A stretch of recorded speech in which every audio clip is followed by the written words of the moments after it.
Hello everyone, welcome back to the channel. आज हम class 11 physics chapter units and measurement के NCERT exercise के questions 1.3 से लेके 1.7 को step by step easy language में सॉल्व करेंगे।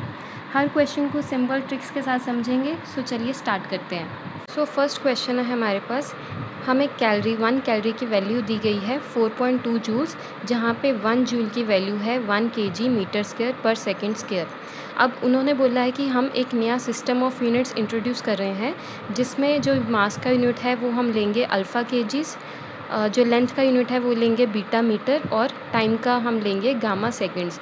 अब हमें बताना है कि ये जो न्यू सिस्टम के अकॉर्डिंग जो 1 कैलोरी की वैल्यू है वो आए 4.2 अल्फ़ा इनवर्स बीटा -2 और गामा स्क्वायर। तो इसका हम देख लेते हैं सोल्यूशन। सबसे पहले हम गिवन लिख लेते हैं। हमें 1 कैलोरी की वैल्यू दी गई है 4.2 जूल्स और 1 जूल की वैल्यू दी है 1 kg मीटर स्क्वायर पर सेकेंड स्क्वायर। जो हमारे पास नया सिस्टम है उसमें मास का यूनिट है अल्फ़ा kg, लेंथ का है बीटा मीटर और टाइम का है गामा सेकेंड्स। और हमें प्रूफ क्या करना है कि ये जो 1 कैलोरी है ये 4.2 alpha inverse beta minus square और गामा स्क्वायर के इक्वल है। तो सबसे पहले हम लिख लेते हैं कि हमारे पास ये जो कैलोरी है 4.2 जूल्स, यहाँ पे हम जूल की वैल्यू पुट कर देते हैं। जूल की वैल्यू कितनी है? kg मीटर स्क्वायर पर सेकेंड स्क्वायर। सो हमने यहाँ पे 1 कैलोरी में जूल की जगह हमने वैल्यू पुट कर दी kg मीटर स्क्वायर पर सेकेंड स्क्वायर। अब आ जाते हैं सिस्टम ऑफ यूनिट्स पे, जो नया सिस्टम हमें दिया गया है। तो मास का यूनिट कितना दिया है? Alpha kg। यहाँ से हम 1 kg की वैल्यू निकाल लेते हैं। तो 1 kg की वैल्यू कितनी आ जाएगी? 1/अल्फ़ा। अल्फ़ा दूसरी साइड चला जाएगा इक्वल टू के, तो डिनोमिनेटर में आ जाएगा। उसी तरह से जो हमारे पास यूनिट का लेंथ है बीटा मीटर, यहाँ से भी मीटर की 1 मीटर की वैल्यू कितनी आ जाएगी? 1/बीटा और सेकेंड की कितनी आ जाएगी? 1/गामा। अब यहाँ पे अगर हम देखें तो हमें kg तो सिंपल एक यूनिट में चाहिए, तो kg की तो हमने वैल्यू निकाली 1/अल्फ़ा। यहाँ पे मीटर का स्क्वायर है, तो यहाँ पे हमने वैल्यू किसकी निकाली? मीटर की। तो हमें किसकी चाहिए? मीटर स्क्वायर की। तो स्क्वायरिंग बोथ साइड्स कर देंगे, तो इसकी वैल्यू कितनी आ जाएगी? 1/बीटा स्क्वायर। उसी तरह से हमें यहाँ पे सेकंड का चाहिए पर सेकंड स्क्वायर। तो यहाँ पे जब हमने इसकी पावर -2 लगाई तो इधर भी पावर -2 हो जाएगी और ये सॉल्व करके कितना बच जाएगा? Gamma square. ऊपर न्यूमरेटर में आके उसकी पावर जो है वो पॉजिटिव हो जाएगी। अब हम यही वैल्यूज़ पुट कर देंगे इसमें। तो 1 कैलोरी कितने किसके इक्वल आ जाएगा? 4.2। kg की हमने वैल्यू क्या निकाली? 1/अल्फ़ा। मीटर स्क्वायर की क्या निकाली? 1/बीटा स्क्वायर। और सेकंड पर सेकंड स्क्वायर की क्या निकाली हमने? Gamma square. इसको सॉल्व कर लेंगे तो हमारे पास आंसर जो हमने प्रूव करना था वही बन गया 4.2 अल्फ़ा -1 बीटा माइनस स्क्वायर और गामा स्क्वायर। तो ये हमारे पास प्रूफ हो गया।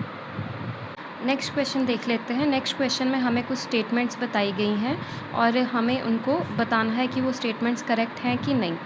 To call a dimensional quantity large or small is meaningless without specifying a standard for comparison. In view of this, reframe the following statements wherever necessary.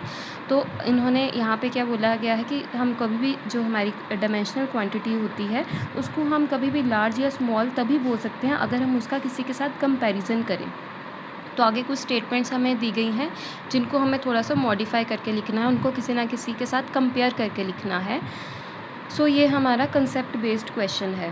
तो हमारे पास first statement क्या है? Atoms are very small objects. अब हमें पता है कि atom small objects हैं, लेकिन डायमेंशनल क्वांटिटी के अकॉर्डिंग हम सिर्फ इतना ही नहीं लिख सकते, हमें किसी के साथ कंपेयर करके इसको बताना पड़ेगा। तो इसके लिए बेटर स्टेटमेंट हमारे पास क्या होगी कि एटम जो है वो स्मॉल तो हैं, अगर हम उनको एक ग्रेन ऑफ सैंड के साथ कंपेयर करें तो जो मिट्टी होती है उसका जो एक ग्रेन है तो उससे भी वो छोटे होते हैं एटम्स। तो हम इसको इस तरह से लिख सकते हैं। नेक्स्ट क्या है? Jet plane moves with great speed. अब हमें तो पता है जेट प्लेन ज़्यादा स्पीड से मूव करता है, लेकिन बेटर स्टेटमेंट लिखने के लिए हम क्या कर सकते हैं? इसको कंपेयर करके लिखेंगे। तो jet plane moves much faster than a car और ट्रेन, कि जो जेट प्लेन है वो गाड़ी और ट्रेन से ज़्यादा फास्ट मूव करता है, तो ये ज़्यादा बेटर स्टेटमेंट है। The mass of Jupiter is very large. So हम इसको इस तरह से लिख सकते हैं, the mass of Jupiter is much larger than the mass of earth, कि जो जुपिटर का मास है वो अर्थ से भी ज़्यादा बड़ा है। The air inside the room contains a large number of molecules. तो इसको हम लिख सकते हैं, the air inside the room contains a very large number of molecules compare to the number of people और ऑब्जेक्ट्स इन द रूम, कि जितने एक कमरे में लोग हैं या ऑब्जेक्ट्स हैं उससे कहीं ज़्यादा molecules, number of molecules present होते हैं हवा में जो रूम के अंदर है। Next is a proton is much massive than an electron. तो इसको हम लिख सकते हैं a proton has about 1836 time the mass of electron, कि इतना गुना उसका मास जो है वो ज़्यादा है इलेक्ट्रॉन से। लास्ट स्टेटमेंट है the speed of sound is much smaller than the speed of light. तो हम इसको लिख सकते हैं the speed of sound is approximately 340 metre per second, जो कि बहुत छोटी है लाइट की स्पीड से, जो कि क्या होती है 3 × 10⁸ metre per second. Next question में हमें बोला गया है कि हमने एक न्यू लेंथ का सिस्टम इंट्रोड्यूस किया है, जिसके अकॉर्डिंग जो स्पीड है लाइट की वैक्यूम में वो यूनिटी है। हमें डिस्टेंस निकालना है सन और अर्थ के बीच में इस नए सिस्टम के अकॉर्डिंग, और हमें बताया गया है कि जो लाइट है वो कितना टाइम ले रही है अर्थ तक पहुंचने में, 8 मिनट्स 20 सेकेंड्स। तो सबसे पहले हम गिवन लिख लेते हैं। हमें क्या दिया गया है, स्पीड ऑफ लाइट गिवन है नए सिस्टम के अकॉर्डिंग, और वो कितनी है यूनिटी, मतलब 1 यूनिट पर सेकेंड। और हमें टाइम दिया गया है कि लाइट कितना टाइम ले रही है अर्थ पे आने तक, 8 मिनट 20 सेकेंड्स। तो इसको हम सेकेंड्स में कन्वर्ट कर लेते हैं। मिनट्स को सेकेंड में कन्वर्ट करने के लिए मल्टीप्लाई बाय 60 कर दिया। इसको सॉल्व करके टोटल कितने सेकेंड्स आ गए, 500 सेकेंड्स। अब निकालना क्या है हमें, distance between sun and earth. Speed और टाइम हमें गिवन है तो डिस्टेंस हम निकाल लेंगे। सो डिस्टेंस का फॉर्मूला क्या होता है, स्पीड इंटू टाइम। स्पीड कितनी है 1 और टाइम हमने कितना निकाला टोटल 500। तो डिस्टेंस कितना आ गया 500 न्यू यूनिट्स के अकॉर्डिंग। नेक्स्ट क्वेश्चन है हमारे पास, हमें 3 डिवाइसेस दी गई हैं, वर्नियर कैलिपर, स्क्रू गॉज और ऑप्टिकल इंस्ट्रूमेंट, और हमें बताना है कि इनमें से कौन सा सबसे मोस्ट प्रिसाइज इंस्ट्रूमेंट है। तो मोस्ट प्रिसाइज इंस्ट्रूमेंट बताने के लिए हमें तीनों का लीस्ट काउंट निकालना पड़ेगा। जिसका लीस्ट काउंट सबसे कम होगा वही सबसे ज़्यादा प्रिसाइज इंस्ट्रूमेंट होगा। तो सबसे पहले हम वर्नियर कैलिपर का निकाल लेते हैं। तो इसकी हमें 20 डिवीजन्स गिवन है स्लाइडिंग स्केल पे। तो वर्नियर कैलिपर के लिए हमारे पास 20 वर्नियर स्केल के डिवीजन्स किसके इक्वल आ गई, 19 मेन स्केल डिवीजन्स के। तो यहाँ से हम 1 वर्नियर स्केल की डिवीज़न निकाल लेते हैं। तो उसके लिए हमें मोस्टली हमारे पास जो 1 मेन स्केल डिवीज़न होती है वो 1 mm के इक्वल होती है। तो यहाँ पे टोटल कितनी दी गई हैं 19। तो 19 किसके इक्वल होगी, 19 mm के। तो अब यहाँ पे हम वैल्यू पुट कर देंगे 20 वर्नियर स्केल डिवीजन्स किसके इक्वल आ गई, 19 mm के। ठीक है, 19 मेन स्केल डिवीजन्स के हमने जगह क्या पुट कर दिया 19 mm। तो यहाँ से हम 1 वर्नियर स्केल डिवीजन निकालेंगे, 20 उधर जाके डिवाइड हो गया और इसको डिवाइड करके हमारे पास आ जाएगा 0.95 mm। सो लीस्ट काउंट का फॉर्मूला लगा देंगे, वो क्या होता है 1 main scale division minus 1 vernier scale division. तो 1 मेन स्केल डिवीजन कितनी है 1 mm और 1 वर्नियर स्केल डिवीजन कितनी है 0.95। दोनों को माइनस करके हमारे पास फाइनल आंसर लीस्ट काउंट कितना आ गया 0.05 mm। उसी तरह से हम स्क्रू गॉज का निकाल लेंगे। स्क्रू गॉज में हमें पिच की वैल्यू गिवन है 1 mm और डिवीजन्स गिवन है हमें सर्कुलर स्केल की 100। तो इसमें लीस्ट काउंट का फॉर्मूला क्या होता है, pitch divided by number of divisions. तो कितना आ गया 1/100। सॉल्व करके इसका लीस्ट काउंट कितना आ गया 0.01। नेक्स्ट ऑप्टिकल इंस्ट्रूमेंट का। तो ऑप्टिकल इंस्ट्रूमेंट में हमें पता है कि जो वेवलेंथ है विजिबल लाइट की वो अप्रॉक्सीमेटली 5 × 10⁻⁻7 होती है। इसको हम डेसिमल फॉर्म में लिख लेते हैं।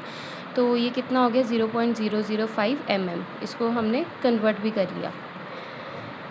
अब हम यहाँ पे देखें लीस्ट काउंट तीनों के, इसका आया 0.05 m, इसका आया 0.01 m और इसका कितना आया 0.0005 mm। तो सबसे स्मॉलर किसकी हुई, ऑप्टिकल इंस्ट्रूमेंट की। तो सबसे प्रिसाइज भी कौन सा हुआ, ऑप्टिकल इंस्ट्रूमेंट। तो जितना स्मॉलर लीस्ट काउंट उतना ज़्यादा ग्रेटर प्रिसीजन। तो ऑप्टिकल इंस्ट्रूमेंट जो है वो सबसे ज़्यादा प्रिसाइज होगा। नेक्स्ट क्वेश्चन में हमें बताया गया है कि एक स्टूडेंट है जिसने ह्यूमन हेयर की थिकनेस को ऑब्ज़र्व किया माइक्रोस्कोप के अंडर, जिसकी मैग्नीफिकेशन थी 100 और उसने 20 ऑब्जर्वेशंस ली और एवरेज विड्थ उसके पास कितनी आई है 3.5 mm। हमें निकालनी है कि उस हेयर की एक्चुअल थिकनेस कितनी है। सो हमें इस क्वेश्चन में क्या गिवन है, मैग्नीफिकेशन 100 और जो ऑब्जर्व विथ है उसको हम अपरेंट विथ भी बोलते हैं, तो वो कितनी है 3.5 mm। तो फॉर्मूला लगा देंगे, मैग्नीफिकेशन का फॉर्मूला क्या होता है apparent size divided by actual size. So actual size को हम एक्चुअल थिकनेस भी लिख सकते हैं, तो यही हमें निकालनी है। तो इसको थोड़ा सा हमने मॉडिफाई कर लिया, तो ये क्या आ गया अपरेंट साइज़ और नीचे क्या बन गया मैग्नीफिकेशन। सो अपरेंट थिकनेस जो ऑब्जर्व की है उसने वो कितनी निकाली है 3.5 mm और मैग्नीफिकेशन कितनी है माइक्रोस्कोप की 100। सॉल्व कर लेंगे तो कितना आ गया 0.035 mm। आप यहाँ पे भी आंसर छोड़ सकते हो, नहीं तो इसको मीटर्स में भी कन्वर्ट कर सकते हो और उस तरह से भी आप अपना आंसर फाइनल लिख सकते हो। नेक्स्ट क्वेश्चन में बोला गया है कि आपको एक थ्रेड दिया है और एक स्केल दिया है, मीटर स्केल। आपको बताना है कि आप उस इन दोनों चीज़ों से आप थ्रेड का जो है वो डायमीटर फाइंड आउट कर सकते हो या नहीं। तो अब जो थ्रेड होता है वो बहुत पतला होता है, उसको हम सिंपली मीटर स्केल से उसकी जो डायमीटर है उसको मेजर नहीं कर सकते हैं। तो इसके लिए हम क्या करेंगे, एक हम पेंसिल या पेन ले सकते हैं या रॉड ले सकते हैं।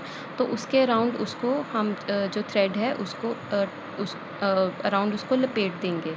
तो मान लो कि हमने जैसे n नंबर ऑफ़ टर्न्स उसके अंदर उसके अराउंड लपेट दिए।